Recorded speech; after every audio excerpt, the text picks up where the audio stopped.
Welcome back to Real Reactions, where we go over some wild, crazy, and sometimes just strange reels. This one's going to be a real rabbit hole. So stay tuned. Let's get into it. Why so few, you say? There are not a few of these giant trees. The remnants are everywhere. Our eyes only allow us to see small glimpses of what was. But the more your eyes open, the more you realize that these ancient trees were everywhere. You see, we have been told to dismiss what our eyes have told us for so long. Erasing all truths of the old world is a vast and extensive lie that branches off into all facets of our life. The lies are numerous, and the reason for it is quite simple. Those unaware of their true past, of their true capabilities and origins, are all that much more easier to control. It's not just about giant trees. Though the giant trees for me and many others were a big eye-opener to the true beauty of this world, to what's worth uncovering, and how much of it is hidden in plain sight for us to find. They want us thinking we're just hurtling around on a spinning rock in vast sea of nothingness, and we're just lumps of cells that don't matter, and all that around us is just rock. But trust me, friends, once you start opening your eyes to the true beauty of this realm, it truly inspires you and uplifts your spirits in ways you can never imagine. Question everything, friends. Until next time. I don't know about his whole narrative that he was trying to feed us, during that, but those things do look like giant tree stumps. They sure damn do. That's crazy. We're going to keep building on this one. It was not just the titans or the massive ancient trees. Though perhaps if you look into the King of Wing in New Mexico, you'll find the axe that was used to cut down some of these trees, though a much smaller version. Geology really truly is nothing more than the study of hardened biology. These are not just a few examples of mushrooms that look like rocks. You can literally find hundreds and thousands of these all over the world, told to us that they're nothing more than just erosion. Much like the giant trees, they say, are nothing more than hexagonal columns spewing ancient volcanoes. They'll never replicate it again in recent times. In order for us to be sold on the lie of the theory of evolution, they had to dismiss our much larger past, the giants and all the inhabitants along with it. And as always, the parasites of this realm told us to dismiss the evidence of our eyes and ears. It was their final and most essential command. But once your eyes are truly open, you can see these mud fossils everywhere, and it is certainly no pareidolia. Question everything, friends. Until next time. Well, one thing I would say is we all agree that there was dinosaurs. Yeah. Which is pretty wild itself. So it's really not much of a stretch to say if there was dinosaurs a long, long time ago on Earth, there could have been huge trees. Very believable. Yeah, I don't think it's no conspiracy, right? I don't think so. It's not I'm not even sure if anybody's like kind of there's this conspiracy that they're hiding something from us, but just so what? There was giant ass trees. Cool. Right. They definitely look like giant trees. And a lot of those looked like mushrooms. Mm-hmm. And I'm really curious as to what that axe-looking formation was and how it was sitting on top of that rock. Right. I've never seen anything like that. Future strategic issues in 2025. I decided to just flip through it quickly to see what it was about. I was a little stunned on page 4. The presentation is based in all cases upon existing data, trends, analysis, technologies, no pixie dust. And the entire premise of the document, or the PowerPoint, is about robots, cyborgs, and humans, a conflict between future and now. And I thought, what are they covering up? And that's why we're talking right now, because I think most people would be shocked to find on page 93. So who wrote this document, and was this intentional? Did they want the public to see this, do you think? Or The most wealthy, rich men on the face of the planet always telegraph everything that they're going to do. So the fact that it was on the NASA website, it was certainly available to the public, but did they see it? Obviously not. That's the purpose of this discussion, is for people to know about this document. Radiation frequencies against our brains, etc. Same page 93, they say exploit CNN syndrome. You can watch the movie called Psy War. Human limitations and human downsides. Humans are too large, humans are too heavy, too tender, humans are too slow, both physically and mentally. We cost way too much money to maintain. And humans have rapidly decreasing to negative value. Can you even believe this? I mean, you're hearing this, and it's got to be rather shocking. This is the corporations' agencies. For example, on page 45, beam weapons increasingly prevalent. About on page 9, this is very interesting. They're going to direct evolution. Global elites believe that they have accomplished immortality. And they're doing that, again, keeping in mind that this entire document is about robots, cyborgs, and humans. They've already mapped our brains. We've just recently heard that they can transfer a human brain into machinery. So whenever they tell us that this is a new scientific discovery, we know it's been decades and decades prior to us ever finding out. They say that this micron-sized mechanized dust, they talk about the use of low frequencies, microwave frequencies, and they say 100% of the human population will be affected by these frequencies. Effects of frequencies and how it will be used, they acknowledge that it will interfere with our performance. We acknowledge this in this document. Well, I think the solution is that people need to become educated. Future strategic issues. What? It says that's a NASA document? Yeah, that's a NASA document. Is it a That's NASA? available to the public. It's of predictions in the future? I don't know exactly what it is, but talking about people being like too heavy and too expensive, and humans being too kind of slow mentally and physically, it feels like it's not a human talking about that. Mm-hmm. You know what I mean? Yeah. It's, to me, it would sound like somebody who is something else saying this about humans. I don't know. This is weird. I'm going to see if I can find that document, and I'll link it in the description below, because this is supposed to be public information. The Simpsons already know. This time, something even more surprising happens. In a story called Eternal Winter, Springfield faces a harsh winter like never seen before. With relentless cold and an endless snowstorm, the residents find themselves in an unexpected situation. They must seek shelter in underground bunkers to protect themselves from the freezing temperatures. The local government launches an emergency plan, preparing these bunkers to keep the city safe. Inside the shelters, the residents adapt to a new routine, where unity and companionship become essential to overcome the hardships.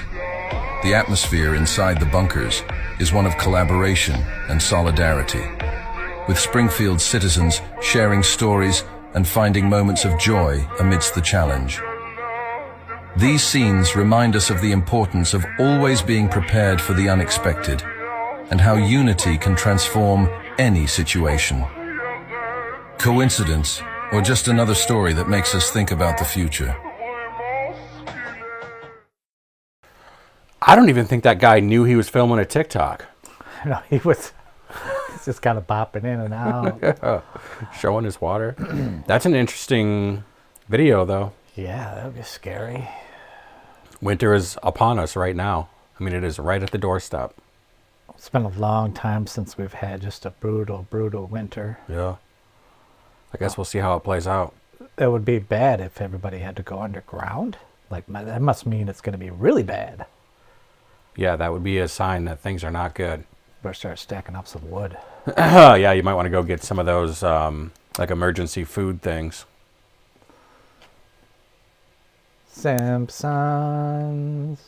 So a company in China called Deep Robotics has invented a quadruped wheeled robot that can basically go over anything. Like, it is capable of going over walls. It's capable of going up and down steep hills without falling over, without tripping, braking, without crashing or anything like that. Apparently they've got all different types of versions of their quadruped robots. They've got power and utility versions that are capable of going up and down staircases. They've got rescue versions that are capable of navigating obstacles. They're good in all weather. They can go into toxic, collapsed buildings in post-disaster areas without having any issues. They've also got some that are made for going into tunnels. And then also mining robots that are made for navigating complex environments like narrow spaces. And they've got construction ones. China's also revealed that they have little quadruped robotic dogs with miniguns on the top of them. So imagine the military applications for a robot that has a minigun on top of it and can get around anywhere on any terrain without falling down, and you can't get away from it. So a company in China called Deep Robotics has invented The Hounds of Hell. Dude, that was the most natural. The way it moved was the most natural movement I've seen in a robot yet. Fluid. Fast, Completely.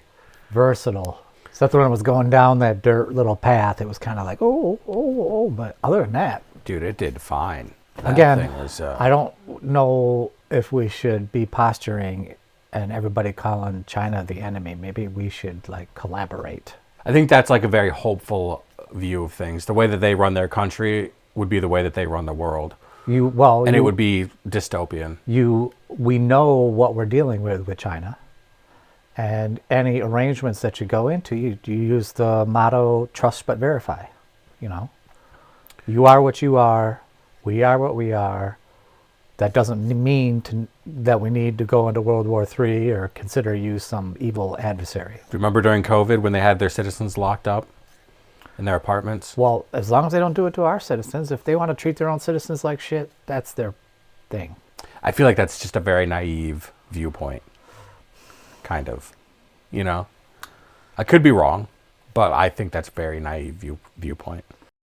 This is one of the most dangerous bits of information that anyone can know about. Literally just knowing about it may put your life at risk. An information hazard or info hazard is a piece of information that is dangerous to anyone that knows about it or the people around them if that info is used in any way. For example, knowing how a nuke is built is an info hazard, and anyone that explains it to you is low-key putting your life in danger. The details provided in that information can cause serious harm if someone decided to act on it. But as long as you don't, build a nuke, you're safe. But the info still exists in your head as a potential hazard. This is Roko's Basilisk, which is even more dangerous as no action is needed to experience its detrimental effects. Just knowing it is the danger. A cognito hazard is a piece of information that is harmful to just know about. It doesn't matter what you do with that newfound knowledge, just the fact that it exists in your brain negatively impacts you and or others. Like movie spoilers. Me saying Snape kills Dumbledore is technically a cognito hazard. A pretty harmless one, but now that plot element of Harry Potter is ruined for you just by you knowing it. But there are other cognito hazards that are a little more detrimental than that. These terms, info hazard and cognito hazard, are sometimes used interchangeably, so all you, technically that wouldn't be considered a cognito people can relax. Just breathe. Now, Roko's Basilisk is a crazy thought experiment, a cognito hazard by this definition. And once you hear about it for the rest of your life, it will plague your mind as a dangerous threat from the mere fact of you knowing. Do we want to go forward with this video? I do. Come on. Give us a like if you want to go forward.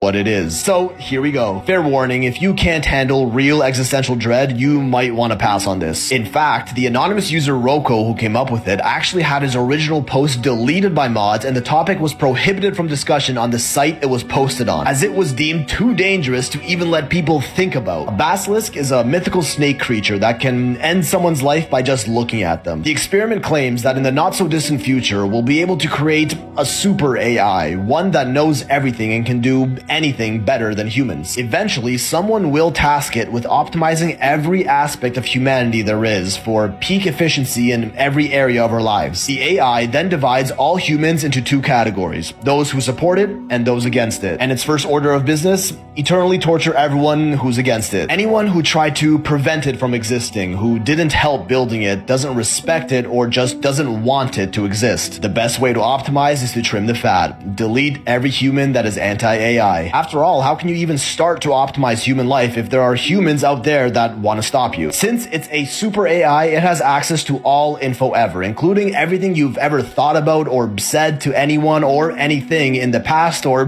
even in the future. So if you've ever gotten mad and called ChatGPT a stupid bitch, you're f***ed. But you might be able to turn things around. Now, if this super AI taking revenge on all anti-AI humans in the future is a real possibility, that means you and everyone watching this video needs to start being nice to AI every opportunity we get. Remember to say please and thank you. And also do everything you can to contribute to the inevitable construction of this malevolent super AI. But if no one ever told you this information before, you'd be safe. The all-knowing AI will know that you were unaware of its future potential existence and will leave you alone. It can't properly judge whether you were for or against it and has no choice but to ignore you. Even if you continue to be rude to AI and don't help in the development of the super AI, not knowing about the future potential existence of this super AI is enough to save you from eternal torture. But since now you know about it, the basilisk has seen you and you can't escape. Even just thinking about it, as everyone watching this is doing right now, increases the probability that the super AI will end up getting built. As the more people think about it, the more likely it is that someone will create it so they can be safe. As long as you know about Roko's basilisk, as you do now, you have two choices. Be nice to AI and aid in its development, or suffer for eternity. But there might be a way for you to defeat it. This is a cognito hazard because just knowing about it and doing nothing with that knowledge would hypothetically cause harm for you in the future. In order to prevent this harm, you must do something. In this case, just be nice to your AI and assist in its development any way you can. So you're either forever enslaved to its development and success or forever enslaved to its torture and torment. But there is a way out of it. All you gotta do is not believe the basilisk to be true. You see, this is only a cognito hazard if we believe it's a cognito hazard. If you believe this basilisk to be real and continue to not help AI get built and disrespect it, the super AI will know this, it knows everything, and do bad things to you. But if you choose to believe this basilisk isn't real and is just a made-up fairy tale and you continue to be mean to AI, but this super AI does end up eventually getting built, the super AI should also know that you didn't believe in the basilisk, and with this should spare you due to it not being able to classify you as knowingly against it. You can't exactly be anti-unicorn lives if you don't believe unicorns are real. Is this kind of making sense? But once this AI does end up getting built, then we kind of gotta start being nice to it and all other AIs around it when this optimization task gets started. For now, ignorance really is bliss. So just in case it does get built, let's choose to not believe the basilisk to keep ourselves in the clear. Leave behind a couple of breadcrumbs of info for this future super AI to scrub from the internet by commenting the basilisk is a lie and you will be spared. But then again, if this AI really is all-knowing, it might catch on to us trying to loophole our belief in the basilisk like this, and we might as well just comment, I love AI instead, and embrace our new masters. This is one of the most dangerous bits of information.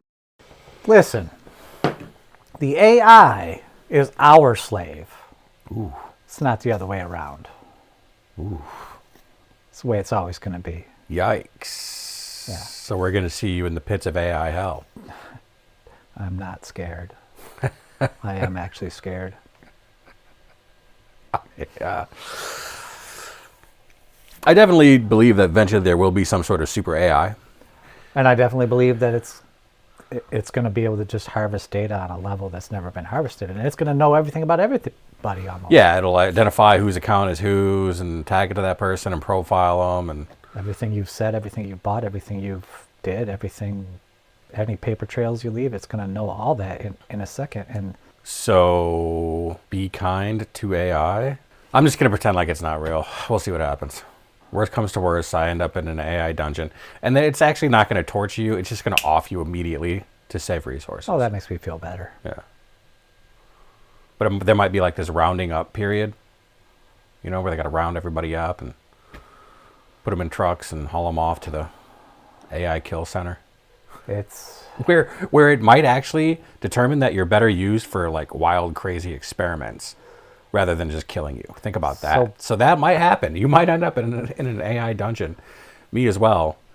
You as well. so basically, it's like the movie The Terminator. Yeah, kinda. All right. If you're still here with us, do us a huge favor and hit that like button. Make sure you hit the subscribe button to see us in the next one.